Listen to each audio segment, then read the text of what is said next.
Rapper Cyril Kamikaze ameandika kwenye peji yake ya Instagram akilalamika kwamba kuna baadhi ya watu ambao wamekuwa wakimshutumu kwamba anajihusisha na vitendo vibaya, vitendo vichafu.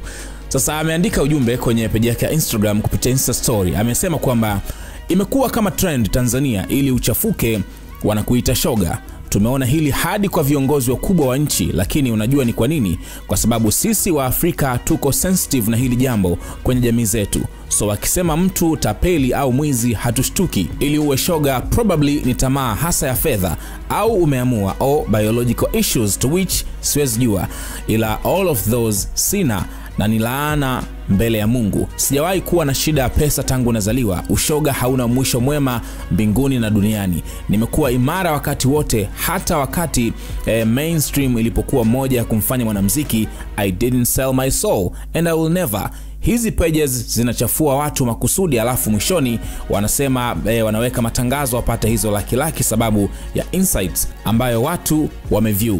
Huyu mtu anajitungia story apate matangazo. Bora hata angekuja kuniomba kamtaji, ningemsaidia afanye biashara legit, maana hata hayo matangazo sidhani yanamlipa kihivyo, since bila stories za uongo hapewi tangazo. Yani lazima aandike story ya kutunga alafu mwishoni aweke tangazo. Hajaishia hapo, Kamikaze ameendelea kwenye sehemu nyingine. Ameandika kwamba nimejuana na Mheshimiwa Festo hata kabla ya ubunge. Probably nilikuwa na hela nyingi kumzidi yeye before. Joking.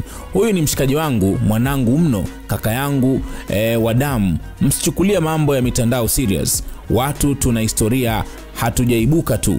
Na mnao nijua toka kitambo mnaelewa sijawa na marafiki wengi kwenye maisha, japo nina watu wengi ninafahamiana nao. Mnayemjua ni Juksi, ukimtoa J ni Mheshimiwa Festo. Hawa wanaweza kuambia kuhusu mimi kwa 100%, na watakachokisema ni kweli. Usiamini kila kinachopostiwa kwenye hizi peji za udaku umbea mitandaoni. Watu wapo tayari kuchafua watu wengine sababu ya shilingi 1500 tu ya matangazo.